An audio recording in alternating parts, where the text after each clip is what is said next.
Hi, everyone, and welcome back to the Teach Middle East podcast. I am chatting with Simon O'Connor from Deira International School, Dubai. We're going behind the principal's desk to get to know the man in the role. What makes him tick? What does he enjoy?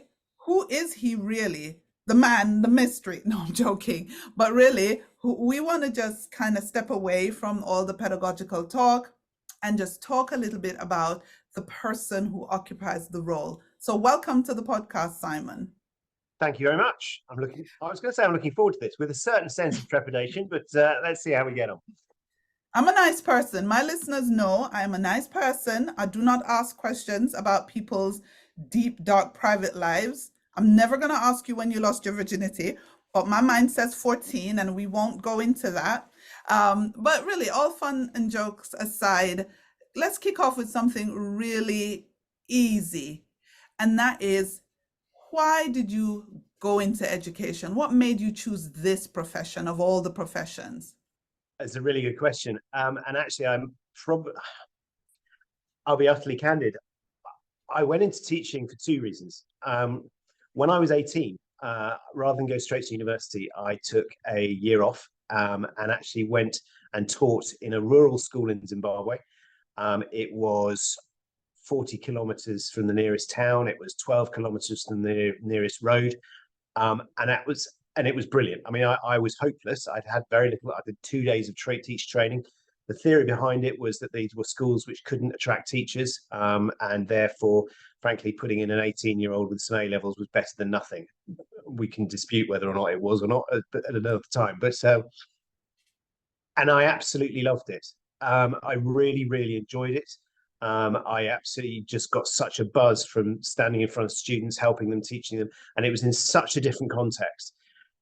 But I then went to university for 3 years. I hadn't thought about teaching, but really got to a point where thinking, look, I love doing this in the past, but I know how important it is. I'm going to do a PGCE with a view to this will take me one way or the other. I'm going to spend a year training up. I'll either at the end of this year know that I love this and this is something I want to do, and I suspected probably the second response, which is that I would get to the end of it, hate it, and never want to go back to it again.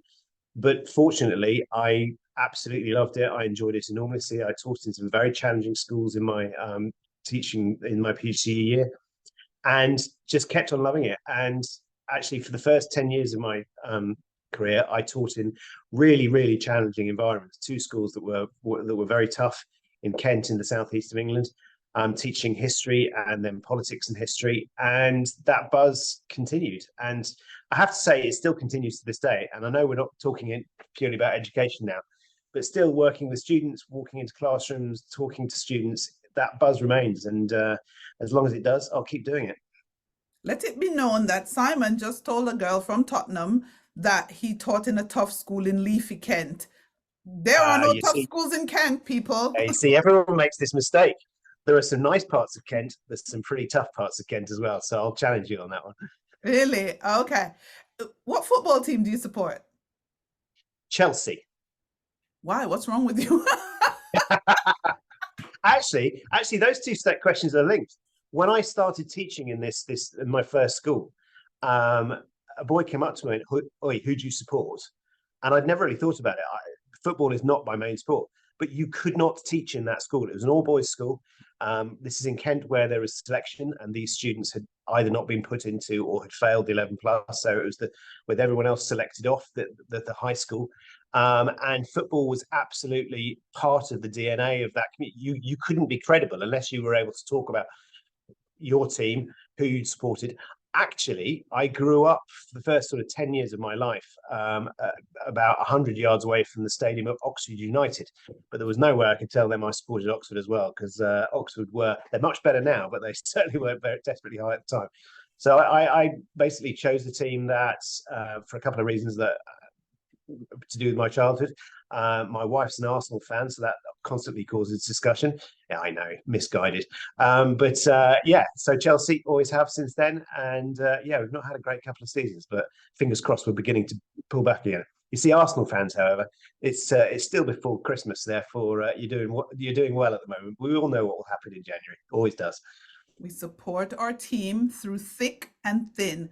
Let's just say you've done something good in your life. You married an Arsenal fan. You now have a Would little agree. grace. She would agree.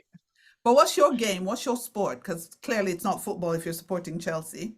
My two loves are rugby and cricket. I absolutely love watching rugby. Particularly, we've just been knocked out of the World Cup, but I think some amazing matches, and I love watching rugby. England, I'm a Harlequins fan, but cricket as well. I follow all formats of England cricket. Lived in Kent, regularly used to go and watch Kent cricket. And yeah, love it. I mean, again, the great thing about being in Dubai, there's a lot of cricket played here. And we had during COVID, we had the 2020 World Cup finals moved here, which was a great opportunity.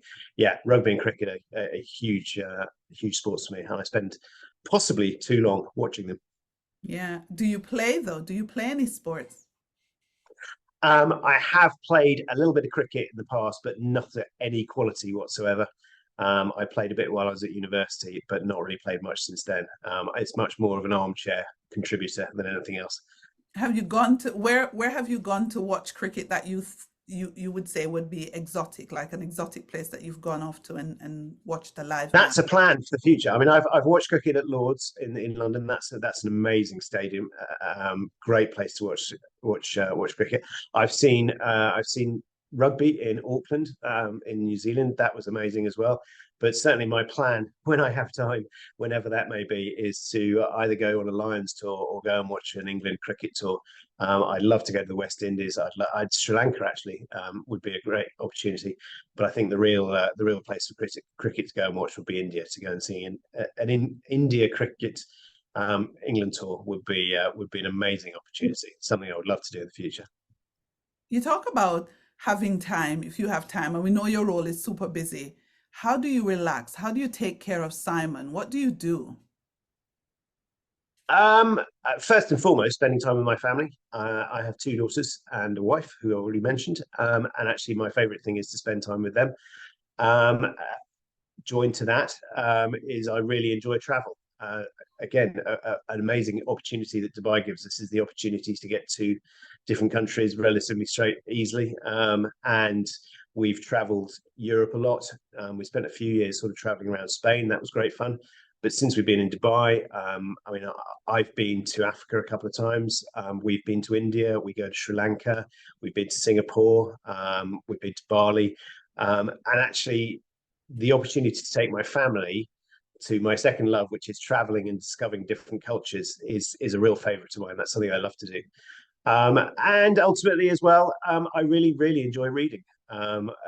One of the best things I have ever bought was a Kindle, which means that I can not only buy books very quickly, but also I actually find that I've read considerably more now I've moved away from paper books. And I appreciate this is a divide the room moment. People either want paper books or they want electronic versions. But for me, the Kindle has enabled me to keep reading, and I read a whole variety of things. I mentioned earlier I was a history teacher. History fascinates me. I read, much to my very literate wife's disgust, a whole series of poor historical novels, but I love sort of immersing myself in those kind of cultures.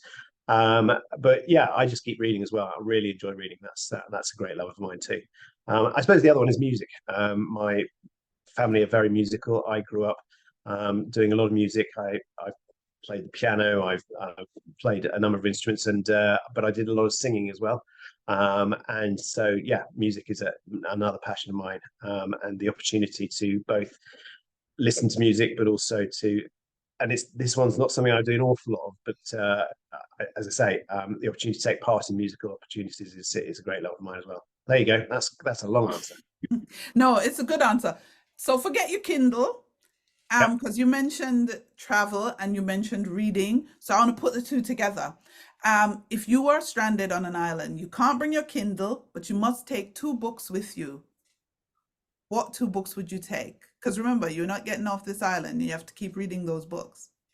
You have to keep reading those books. So it's going to have to be something long. So the complete works of Shakespeare would interest me. I've always enjoyed. I think that combines a love of brilliant. I mean, I'm not going to start going into why Shakespeare's great, but I haven't read all of those. Um, Yeah, another one would be a sort of series of history of the world, because I said history is a real fascination for me. Inevitably, despite the fact I've taught history for over 25 years, my knowledge of history is still fairly scant. So the opportunity to really submerge myself in more history and to learn more of history would be, if I had two, those would be my two. All right, I'm going to be fair and say, what's one other thing you would take with you on this island? I was on a desert island, a speedboat, because to get off it, because I think realistically, yeah, my survival skills are fairly would almost certainly mean that I'd barely get into a couple of chapters of that history book before I struck real problems. Um, yeah, yeah, I think something like that always sounds idyllic, and I suspect that after about 36 hours, that romance would disappear very quickly. So yeah, I'm going to have a speedboat to get me home. Is Yeah. that cheap?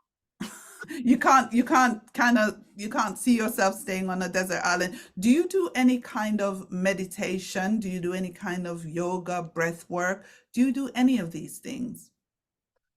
Sometimes, yeah. So meditation sometimes, a little bit.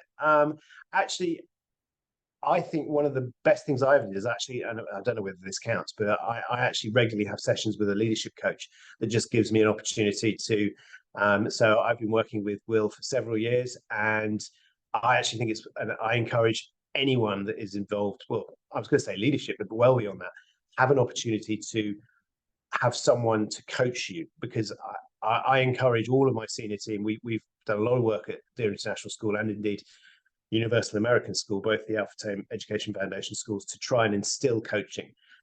And I think it's so important. And the reason it's linked to that question is I describe it as, we all have incredibly busy lives. We have lots going on.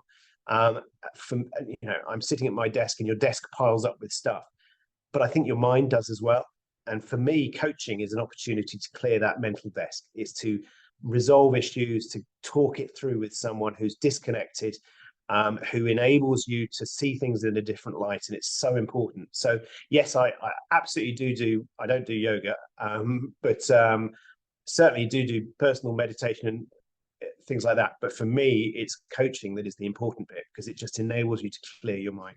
I also quite, I mean, I really enjoy walking. Now the temperature's coming down, Thank and God. podcasts and things like that. Listening to podcasts, whether it's about history, whether it's about politics, whether it's about education, the opportunity just to be on your own, stick your headphones in and listen to another view is something I really enjoy as well, and find relaxing and educational as well. So I've known you since like Jumeirah College days coming up, Yep. and you're quite, you're a real like strong leader because your schools have done well, you've done well. And as a leader, people see the strong side of you. They don't normally see the vulnerable side. When was the last time you cried, and what made you cry? It's a very good question. Um, I mean, I'm very happy to admit I think people do see the strong side of me, but I think people that work with me would see the nervous side, the unsure side. I think I'm trying desperately to think of the last time I cried, by the way, whilst I answer this question. But I also think any leader, we talk about the imposter syndrome as well. And I think however long you've done a job like this, you question yourself all the time. I honestly cannot think of the last time I cried, and I don't want you to give you a false answer. No, it's Uh, okay. but I will happily, very honestly say that yeah, I do cry, and there are things that cause me upset and nervousness, but I think actually, to come back to your question about leadership, I think for me leadership has to be transparent as well, and it has to be honest, and it has to show vulnerability. And I think, I mean, I talk to people I work with and say one of the most important things that they have to do is to tell me when I'm getting things wrong, because I do get things wrong all the time. Everyone does. And I think one of the slightly strange positions about a principal or director or whatever you wish to call them is that you've got no one necessarily sitting above you saying, this could be better, this could be better. I try and be as transparent and as honest as I can be. Can't think the last time I cried, but it No wasn't too long. problem. I got another question for you though. Yeah, You know go how for it. you talk about coaching and its value? I'm really big on coaching, and I do believe there is great value in it. Mm. In during doing that work, have you discovered what your top maybe three values are? What do you Oh value gosh, most? I think I've kind of alluded to it already. I think integrity is absolutely vital. We live to, I mean, again, that prompts the question, what do we mean by integrity? But I think we all know what is right and wrong. And for me, integrity is doing the right thing when no one's watching. Doing it. Someone once said to me, and it really stayed with me, do the right thing because then you don't have to remember why you did it. And there's a kind of that smacks of laziness, but at the same time, it's just do the right thing. We talk about integrity here at the school a lot. I think a second one is excellence. I'm involved in a school. Students get one opportunity at this. And as a history teacher, you might deliver that year 8 lesson 4 or 5 times, possibly in 1 week, but that student gets one shot at it. And so we have to do the best we can for every student because they only get one shot at it. So excellence is another thing. I love working with people as well. And therefore, collaboration, the opportunity to listen to other people and to work with other people. And I think this is a misconception that people sometimes have. And I've talked to staff here about this. People in my position do not have a book with the answers in it. We might have some experience which lead us to think what those answers are, but actually we are far more than simply the sum of our parts if we work together as a team. I can't teach physics. Similarly, I can't teach year 1, but we've got a school with great physics teachers and other subjects. We've got great teachers. We all have a role within that, but it's not about an individual. It's not about me. It's about the collective, and it's about ensuring our students are I include the students in that collaboration as well. I mean, we've had some wonderful projects at this school where students have been able to, not just have an input, but actually have led projects for us with amazing results. So yeah, collaborations are another really important value for me. Working together, we're much more than the simple sum of our parts. Yeah. And you as a person, what do you value as an individual or within your family? What's the big thing that you value most there? I think those 3 things in terms of excellence, integrity, collaboration are important. I think time is important as well. I mean, I love spending time with my family. They're my most important thing, inevitably. So spending time with them, having fun. I mean, we're on a rock that we won't get to spend a huge amount of time with, and actually creating memories for each other, spending time together. And this can be my family, but it's the people I spend time with. I think it's important we create memories that we can look back on. I'm constantly mindful of that thing. Very few people have lain on their in their final stages in life wishing they'd worked harder. We want to create memories, we want to create opportunities and have fun. Yeah. I was watching something yesterday that someone sent me which said, Charlie Chaplin said that, most lives up close are a tragedy, but when you pull the camera back, they're a comedy. Let's not take ourselves too seriously. I also believe, and I think whether this is an education, chances are it'll all be all right in the end. So we just keep, I think people can become over obsessed by the minutiae of stuff. And actually, we keep going until it is all right. So I think positivity is important as well. But yeah, have fun, create memories. That's important. Okay. Quick fire session. Oh, here we go. Oh dear, here we go. No, but these ones are personal and they're easy. Okay. Favorite song? Favorite song, and that's too difficult. That's like it could be anything. I'm a big Coldplay fan. I absolutely recently loved their Music of the Spheres album, so let's go with something from there. People of the Pride by Coldplay. Okay, cool. Favorite meal? Probably Indian. So curry of some variety. Chicken jalfrezi with garlic naan. There you go. Next holiday destination? Or what's it going to be? What do I hope it's going to be? I haven't spent enough time exploring Africa. I've explored quite a lot of Southern Africa, but I would either like to go to more of Africa. The other place I would love to go to, which I've yet to go to and I will go to, is South America. There's a culture I haven't seen. That just fascinates me. It's a little bit far away, so it takes a bit more planning. But okay, let's go Brazil. Brazil. Okay, cool. AI, does it scare you or excite you? Massively excites me, hugely excites me. It excites me personally because I just think it's going to change. I think it will be as seismic a shift as the development of the internet. But equally, I think that education is going to be completely transformed by this. Um, Teachers love teaching, that's why they do it. But any teacher will tell you there's a certain proportion of what we do which is bureaucratic, fairly mindless, has to be done. And I think the first stages of AI in education will take a lot of those mundane, bureaucratic tasks that teachers have to do, and I don't think anyone questions they need to be done, and do it that much quicker for them. And the advantage of that is it will free teachers up to spend time doing what they absolutely love doing, which is the interaction with students, helping the students themselves. You know, not writing schemes of work, not writing, or certainly curating as opposed to creating things like reports, marking work. It's really important, but AI will be able to do that, and that will free up teachers. And I just think it will, you know, I think it's going to change all that we do. So I'm hugely excited by it.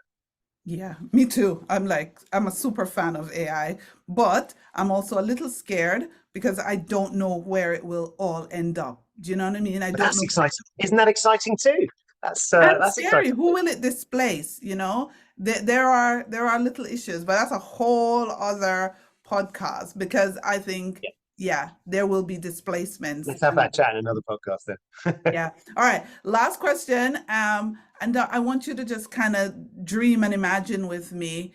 Is Simon in retirement? What would Mhm. he be doing? Simon in retirement, and I think this is by the people that know me best. It is a horrible concept because the one thing I can tell you is that I'm worst when I'm bored. So, where will I do? Well, I've already alluded to the fact that when I've got more time, which may be retirement, to spend some more time watching sport live, I'd love to do that. But I'm actually quite deliberately preparing for this. I'm doing a doctorate at the moment, investigating an element of school leadership, which fascinates me. And I actually like to keep going with that. So possibly, you know, rather than retirement, scaling back this kind of bit of job a little bit to actually develop that, because I think it's a really interesting. I'm looking at the role of organizational culture in schools as a leadership school improvement element, and I'd actually like to spend time continue. I can't see a time when I'm not working in schools or working with schools or working for schools of some capacity, because it's I mentioned that buzz that I got in the beginning of 1990, and it stays with me. So yeah, let's say I spend my time working with schools, talking to schools whilst traveling the world, watching England play rugby and cricket. Brilliant. That's a good place to end the pod. Thank you, Simon. That's exciting. Yeah, absolutely. Thank Well, you. thank you very much indeed. I've enjoyed talking about it.